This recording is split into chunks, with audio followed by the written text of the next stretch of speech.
ಸ್ನೇಹಿತರೆ ಎಲ್ರಿಗೂ ನಮಸ್ಕಾರ.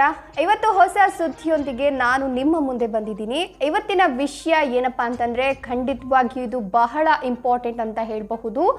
ಎಸ್ಪೆಷಲಿ ಓದು ಬರಹ ಬರದೇ ಇರೋರು, ಅದರ ಜೊತೆಗೆ ಒಂದಷ್ಟು ಸಾಮಾನ್ಯವಾಗಿ ಕೂಲಿ ಕೆಲಸ ಮಾಡ್ಕೊಂಡಿರುವಂಥವ್ರು ಇಂತಹ ಸುದ್ದಿಗಳನ್ನು ನೋಡಲೇಬೇಕು. ಯಾಕಂತಂದರೆ ವಾಟ್ಸಪ್, ಫೇಸ್ಬುಕ್ ಈ ರೀತಿಯ ಸಾಮಾಜಿಕ ಜಾಲತಾಣಗಳನ್ನು ಒಳ್ಳೆಯದಕ್ಕೆ ಬಳಸ್ಕೊಂಡ್ರೆ ಖಂಡಿತ ಅದರಿಂದ ಒಳ್ಳೆಯದಾಗುತ್ತೆ. ಆದರೆ ಕೆಲವೊಂದಷ್ಟು ಜನ ಫೇಕ್ ಅಂದರೆ ಸುಳ್ಳು ಸುದ್ದಿಗಳನ್ನು ಹರಿಬಿಡ್ತಾ ಇದ್ದಾರೆ.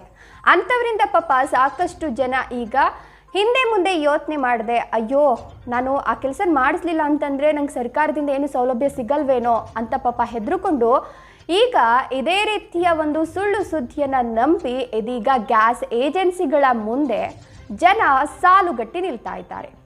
ಹಾಗಾದರೆ ಯಾಕೆ ಜನ ಗ್ಯಾಸ್ ಏಜೆನ್ಸಿಗಳ ಮುಂದೆ ಸಾಲುಗಟ್ಟಿ ನಿಲ್ತಾ ಇದ್ದಾರೆ? ಏನದು ಫೇಕ್ ನ್ಯೂಸ್? ಯಾಕೆ ಈ ಸುಳ್ಳು ಸುದ್ದಿಗಳನ್ನು ಹರಿಬಿಡ್ತಿದ್ದಾರೆ? ಇದೆಲ್ಲವನ್ನ ಕಂಪ್ಲೀಟ್ ಆಗಿ ನಾನು ನಿಮಗೆ ತಿಳಿಸ್ಕೊಡ್ತಾ ಹೋಗ್ತೀನಿ. ಅದಕ್ಕಿಂತ ಮೊದಲು ನೀವಿನ ನಮ್ಮ ಚಾನಲನ್ನು ಸಬ್ಸ್ಕ್ರೈಬ್ ಮಾಡಿಲ್ಲ ಅಂದರೆ ದಯವಿಟ್ಟು ನಮ್ಮ ಚಾನಲನ್ನು ಸಬ್ಸ್ಕ್ರೈಬ್ ಮಾಡಿ. ಹಾಗೆ ಪಕ್ಕದಲ್ಲಿ ಬರ್ತಕ್ಕಂಥ ಬೆಲ್ ಐಕಾನ್ ಮೇಲೆ ಕ್ಲಿಕ್ ಮಾಡಿಕೊಂಡ್ರೆ ನಾನು ಹಾಕ್ತಕ್ಕಂಥ ಎಲ್ಲ ವಿಡಿಯೋದ ಅಪ್ಡೇಟ್ಸ್ ನಿಮ್ಮನ್ನು ತಲುಪುತ್ತೆ. ಸೊ ಮತ್ತೆ ಆಗ್ತಡ ಇದೀಗ ವಿಡಿಯೋನ ಶುರು ಮಾಡಿಬಿಡೋಣ. ಸ್ನೇಹಿತರೆ, ವಿಷಯ ಏನಪ್ಪ ಅಂತ ಅಂದರೆ ಈಗಾಗಲೇ ಪ್ರಧಾನಮಂತ್ರಿ ಉಜ್ವಲ ಯೋಜನೆಯ ಅಡಿ ಸಾಕಷ್ಟು ಜನರು ಗ್ಯಾಸ್ ಸಿಲಿಂಡರ್ ಸಂಪರ್ಕವನ್ನು ಪಡೆದುಕೊಂಡಿದ್ದಾರೆ. ಅದರಿಂದ ಸಬ್ಸಿಡಿಯನ್ನು ಕೂಡ ಪಡೆದುಕೊಳ್ತಾ ಇದ್ದಾರೆ, ಅಂದರೆ ಸಹಾಯಧನವನ್ನು ಪಡೆದುಕೊಳ್ತಾ ಇದ್ದಾರೆ.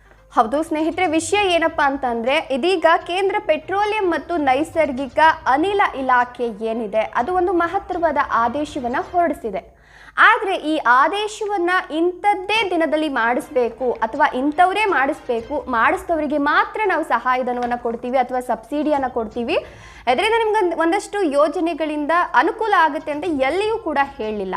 ಆದರೆ ಒಂದೇ ಮಾತನ್ನು ಹೇಳಿರೋದು, ಕೇಂದ್ರ ಪೆಟ್ರೋಲಿಯಂ ಮತ್ತು ನೈಸರ್ಗಿಕ ಅನಿಲ ಇಲಾಖೆ ಏನಿದೆ ತನ್ನ ಎಲ್ಲ ತೈಲ ಕಂಪನಿಗಳಿಗೂ ಕೂಡ ಈ ಆದೇಶವನ್ನು ಹೊರಡಿಸಿದೆ. ಏನಪ್ಪ ಅಂತಂದರೆ ಯಾರ್ಯಾರು ಇನ್ನೂ ಕೂಡ ಆಧಾರ್ ಲಿಂಕನ್ನು ಮಾಡಿಸಿಲ್ಲ, ಅಂದರೆ KYCಯನ್ನು ಮಾಡಿಸಿಲ್ಲ ಅಂಥವರಿಗೆ KYC ಮಾಡಿಸ್ಕೊಳ್ಳೋಕೆ ಹೇಳಿ ಅಂತ ಹೇಳಿದೆ ಅಷ್ಟೇ. ಬಟ್ ಇದನ್ನು ಫೇಸ್ಬುಕ್ ಇರ್ಬೋದು, ವಾಟ್ಸಪ್ ಇರಬಹುದು, ಟೋಟಲಿ ಸೋಷಿಯಲ್ ಮೀಡಿಯಾ ಏನೇನಿದೆ ಅಲ್ಲೆಲ್ಲನೂ ಯಾವ ರೀತಿ ಬಿಂಬಿಸ್ತಾ ಇದ್ದಾರೆ ಅಂತಂದರೆ KYC ಮಾಡಿಸಿದ್ರೆ ಮಾತ್ರ ನಿಮಗೆ ಅನಿಲ ಸಂಪರ್ಕ ಸಿಗೋದು, ಅಂದರೆ ನಿಮ್ಮ ಮನೆಗೆ ಬಳಸೋಕ್ಕೆ ಗ್ಯಾಸ್ ಸಿಲಿಂಡರ್ ಸಿಗೋದು, ಇಲ್ಲಾಂತಂದರೆ ಸಿಗಲ್ಲ. ಅಷ್ಟು ನೀವು ತಗೋಬೇಕು ಅಂತ ಅಂದರೆ ನೀವೇನು ಮಾಡಬೇಕಾಗುತ್ತೆ ಅಂತ ಹೇಳಿದ್ರೆ, ಈಗ ವಾಣಿಜ್ಯ ದರಕ್ಕೆ ಅಂದರೆ ಮನೆಗೆ ಸಿಲಿಂಡರ್ ತೊಗೋತೀವಿ ಅಂತಂದರೆ 1000 ರೂಪೀಸ್ ಒಳಗಡೆ ಸಿಕ್ಬಿಡುತ್ತೆ. ಇವಾಗ 100 ರೂಪೀಸ್ ಕೂಡ ಕಡಿಮೆ ಆಗಿದೆ. ಅದೇ ವಾಣಿಜ್ಯ ಕಾರಣಗಳಿಗಾಗಿ ನಾವು ಸಿಲಿಂಡರ್ನ ತೊಗೊತೀವಿ ಅಂತಂದರೆ 1400 ರೂಪಾಯಿನ ಪೇ ಮಾಡಿ ನಾವು ಸಿಲಿಂಡರ್ನ ತೊಗೋಬೋದು.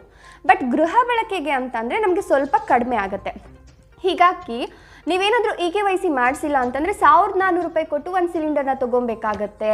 ಜೊತೆಗೆ ನಿಮ್ಗೆ ಬರ್ತಕ್ಕಂಥ ಸಹಾಯಧನ ಏನಿದೆ ಅದು ಕೂಡ ಕಟ್ ಆಗಿಬಿಡುತ್ತೆ. ಡಿಸೆಂಬರ್ 31ನೇ ತಾರೀಕು ಒಳಗಡೆ ನೀವು ಇದೆಲ್ಲ ಮಾಡಿಸ್ಕೊಬೇಕು. ಇಲ್ಲಾಂದರೆ ಜನವರಿ 1ನೇ ತಾರೀಕಿಂದನೇ ನಿಮಗೆ ಸಹಾಯಧನ ಬರಲ್ಲ.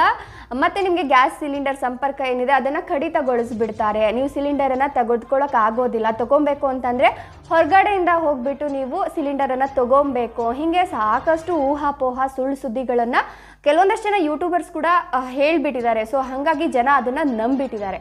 ಹೀಗಾಗಿ ಇಂಥದ್ದೇ ಒಂದು ಇನ್ಸಿಡೆಂಟ್ ಏನಾಗಿದೆ ಅಂತಂದರೆ ಉಡುಪಿಯಲ್ಲಿ ಸಾಕಷ್ಟು ಕಡೆ ಈ ಒಂದು ಸುಳ್ಳು ಸುದ್ದಿ ಹರಿದಾಡಿರೋದ್ರಿಂದ ಜನಸಾಮಾನ್ಯರು, ಅದರಲ್ಲೂ ಮಧ್ಯಮ ವರ್ಗದವರು, ಎಸ್ಪೆಷಲಿ ಬಡವರಂತೂ ಕೇಳಲೇಬೇಡಿ, ಅಯ್ಯೋ ಹೌದೇನೋ ನಿಜಾನೇನೋ ಅಂತ ಹೇಳಿ ನಂಬ್ಕೊಂಡ್ಬಿಟ್ಟು ಏನು ಮಾಡ್ತಾರೆ ಅಂತ ಪಾಪ ತಮ್ಮ ದಿನಗೂಲಿ ಕೆಲಸನೂ ಬಿಟ್ಬಿಟ್ಟು, ಅಂದರೆ ಎಲ್ಲರೂ ಆಲ್ಮೋಸ್ಟ್ ಮಧ್ಯಮ ವರ್ಗದವ್ರು ಇರಬಹುದು, ಬಡ ಕುಟುಂಬದವ್ರು ಇರಬಹುದು, ಎಲ್ಲರೂ ರಿಚ್ ಆಗಿ ಐಫೈ ಆಗಿ ಕಂಪನಿಗಳಿಗೆ ಹೋಗ್ತಾರೆ, ಕೆಲಸ ಮಾಡ್ತಾರೆ ಅಂತ ಹೇಳಿಕ್ಕೆ ಬರೋದಿಲ್ಲ.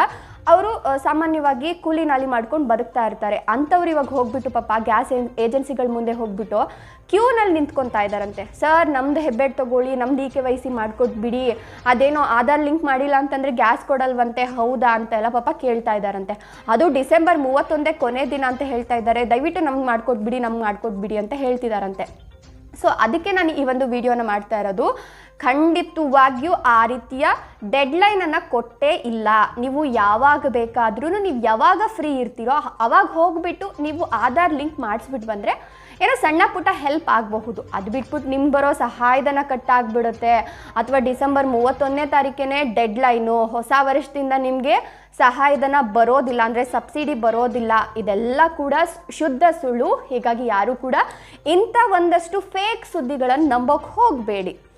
ಒಂದಷ್ಟು ಗಾದೆ ಇದೆಯಲ್ಲ ಪ್ರತ್ಯಕ್ಷ ಕಂಡ್ರು ಪ್ರಮಾಣಿಸಿ ನೋಡಬೇಕು ಅಂತ. ಸೊ ಎಲ್ಲೋ ಒಂದು ಕಡೆ ಈಗ ಸೋಷಿಯಲ್ ಮೀಡಿಯಾ ತುಂಬ ಇಂಪ್ರೂವ್ ಆಗ್ತಿದೆ, ಆದರೆ ಅದನ್ನು ಒಳ್ಳೆಯದಾಗಿ ಬಳಸ್ಕೊಂಡ್ರೆ ಖಂಡಿತವಾಗಿಯೂ ಒಳ್ಳೆಯದಾಗುತ್ತೆ. ಆದರೆ ಈ ರೀತಿ ಫೇಕ್ ನ್ಯೂಸನ್ನು ಹರಿಬಿಡೋದ್ರಿಂದ ಅವ್ರಿಗೇನು ಲಾಭ ಆಗುತ್ತೋ ಇಲ್ಲೋ ಗೊತ್ತಿಲ್ಲ. ಪಾಪ ನಮ್ಮ ಬಡ ಜನರು ಏನಿರ್ತಾರೆ, ಜನಸಾಮಾನ್ಯರು ಏನಿರ್ತಾರೆ, ಮಧ್ಯ ಕುಟುಂಬದವ್ರು ಏನಿರ್ತಾರೆ, ಮಿಡಲ್ ಕ್ಲಾಸ್ ಫ್ಯಾಮಿಲಿಯವ್ರು ಏನಿರ್ತಾರೆ, ಖಂಡಿತವಾಗಿಯೂ ಅವ್ರಿಗೆ ತೊಂದರೆ ಆಗುತ್ತೆ. ದಯವಿಟ್ಟು ಈ ರೀತಿಯ ಫೇಕ್ ನ್ಯೂಸ್ಗಳನ್ನು ಹರಿಬಿಡಬೇಡಿ. ಅಷ್ಟು ನಿಮ್ಗೆ ಇನ್ಫಾರ್ಮೇಷನ್ ಕೊಡಬೇಕು ಅಂತ ಅಂದರೆ ಖಂಡಿತವಾಗಿಯೂ ಅದನ್ನು ಕನ್ಫರ್ಮ್ ಮಾಡ್ಕೊಳ್ಳಿ. ಕನ್ಫರ್ಮ್ ಮಾಡ್ಕೊಂಡು ನಂತರ ನೀವು ಸುದ್ದಿಯನ್ನು ಹಾಕಿದ್ರೆ ಜನನೂ ಕೂಡ ನಿಮ್ಮನ್ನು ನಂಬುತ್ತಾರೆ, ಮತ್ತು ನಿಮಗೊಂದಷ್ಟು ಥ್ಯಾಂಕ್ಸನ್ನು ಹೇಳುವಂಥ ಕೆಲಸವನ್ನು ಮಾಡ್ತಾರೆ. ಆದರೆ ಈ ರೀತಿಯ ಫೇಕ್ ಸುದ್ದಿಗಳನ್ನು ಯಾರು ಕೂಡ ಹರಿಬಿಡಬೇಡಿ. ಇನ್ನು ನಮ್ಮ ಮಧ್ಯಮ ವರ್ಗದವ್ರಿಗೆ ಹಾಗೂ ಜನಸಾಮಾನ್ಯರಿಗೆ ಒಂದು ರಿಕ್ವೆಸ್ಟ್, ಖಂಡಿತ ಇಂಥ ಫೇಕ್ ನ್ಯೂಸನ್ನು ಯಾರೂ ನಂಬಕ್ಕೆ ಹೋಗಬೇಡಿ. ನಿಮ್ಮ ಗ್ಯಾಸ್ ಸಿಲಿಂಡರ್ ಸಂಪರ್ಕಕ್ಕೆ ಯಾವುದೇ ರೀತಿಯ ಅಡ್ಡಿ ಆತಂಕ ಬರಲ್ಲ. ಅದರಲ್ಲೂ ಡಿಸೆಂಬರ್ 31 ಕೊನೆ ದಿನ ಅಂತಾನು ಅಂದ್ಕೊಳ್ಳೋಕೆ ಹೋಗಬೇಡಿ. ಖಂಡಿತವಾಗಿಯೂ ಇದು ಸುಳ್ಳು ಸುದ್ದಿ. ಈ ಒಂದು ವಿಷಯವನ್ನು ನಿಮಗೆ ತಲುಪಿಸಬೇಕಾಗಿತ್ತು, ಹಾಗಾಗಿ ಇವತ್ತಿನ ವಿಡಿಯೋ ಮಾಡಿದೆ. ಖಂಡಿತ ಈ ವಿಷಯ ನಿಮಗೆ ಇಷ್ಟವಾಗಿದೆ ಅಂತ ಭಾವಿಸ್ತೀನಿ.